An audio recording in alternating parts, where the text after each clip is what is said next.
So, as a lot of people have stated before, been a lot of NBA teams that have gone off to pretty hot starts to start out the season that not much people really recognized or even had getting off to such a great start. And the Miami Heat, again, is another one of those teams.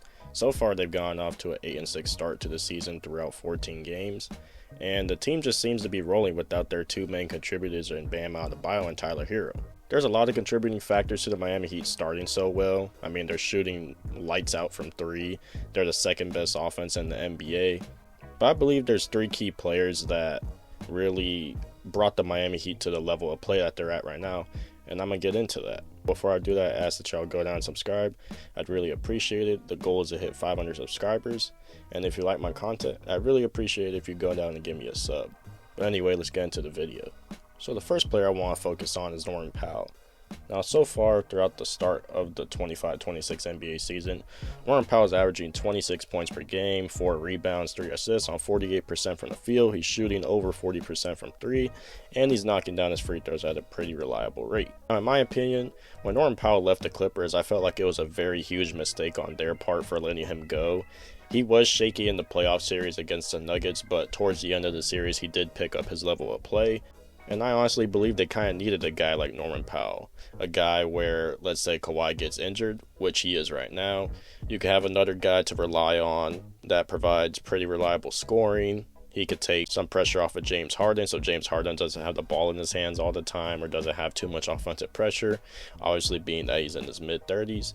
You know, they really could have used a guy like Norman Powell. I felt like they should have honestly re-signed him. And you see how that's paying off for the Clippers this season as they've gone off to a pretty bad start. But looking at the production Norman Powell is providing with the Heat, I mean, I feel like the NBA should really buy into more guys that just are very good scorers.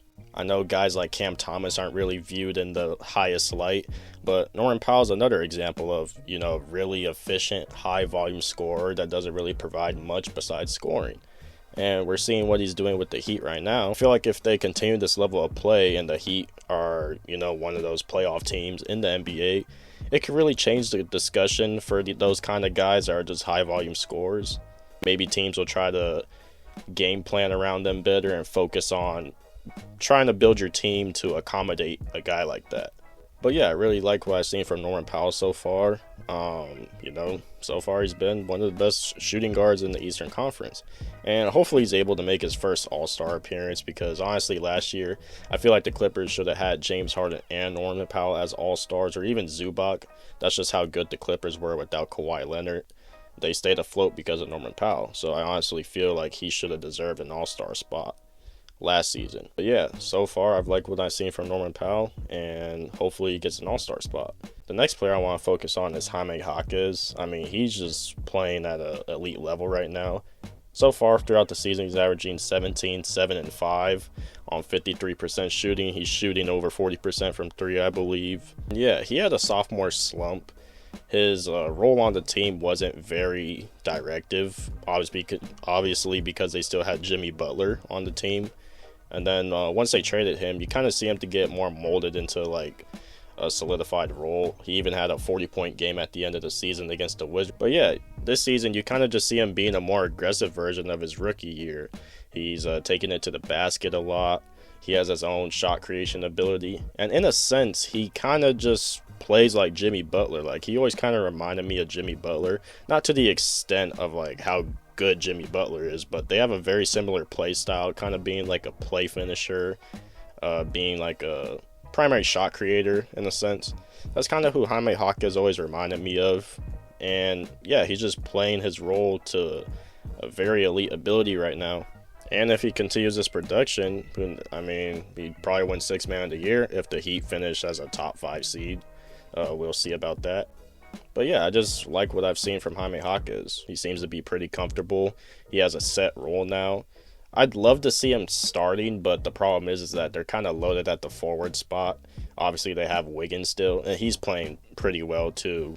But it's working with him off the bench, so hopefully the Heat stick with that, and they're able to continue what they've been doing.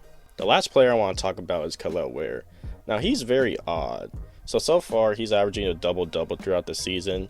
But whenever I've seen Bam and him play together, they have good games and they have bad games. It's just pretty up and down with those two. And I feel like they will get to a point where they can mesh together, but obviously it'll take some time because Kelel Ware is still a young big. It's his second year, and then Bam, he's been in and out the lineup. He's been out the lineup for ever since they started on this little win streak they've been on. I haven't really seen Bam, play that too much games. But yeah, Kelel Ware, he's kind of being the defensive presence that they're missing with Bam. On the offensive end, he's been pretty solid. He has his hiccup games here and there where he'll just have single-digit games, but he had a pretty dominant game against the Knicks today. He's able to provide floor spacing, which the Heat have lacked at the big man position. Obviously, Bam's starting to take more threes. He's more three-point aggressive over these past couple of seasons. But, I mean, if Kelel Ware and Bam can figure out how to mesh together and coexist as two bigs, Bam, he's a little bit more of a ball handler than Kelel Ware. So that's why I do have a high belief that it's able to work out eventually. That'll be a pretty crazy duo if, you have handoffs coming from your power forward to your big man. And then, I'm just envisioning, crazy plays or crazy schemes that Bam Adebayo and Kelel Ware could run.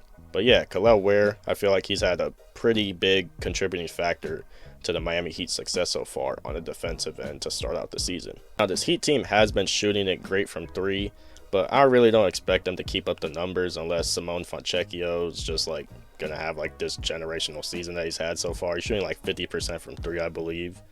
And yeah, obviously they're missing guys like Tyler Hero right now, their all-star. I would love to see how it would work with a guy like Norman Powell and Tyler Hero. I feel like it wouldn't be too bad because we've seen Tyler Hero in the past embrace more of a playmaking role and be able to get the ball to guys or whatnot. I've seen him average 5 assists before. And even last year when Jimmy Butler left, he has some pretty high assist total games from what I've seen. But yeah, I'd love to see how that would work with Norman Powell. Obviously, when Bam comes back, that adds a new dynamic. But yeah, this Heat team's just built really well. You have pretty reliable three-point shooters. You got pretty solid defensive players such as Davion Mitchell and Kelel Ware, Bam Adebayo, obviously. And then overall roster depth, I mean, it's pretty solid, especially in the Eastern Conference. But yeah, I kind of just wanted to focus on the Miami Heat and talk about their start so far because honestly, it's been one of the most surprising starts I've seen. The Bulls, they had a surprising start and then they obviously fell through the rankings because Giddey went down with injury. But the Heat, they've managed to keep up even without their two primary guys, and hopefully they continue that. That's going to end the video.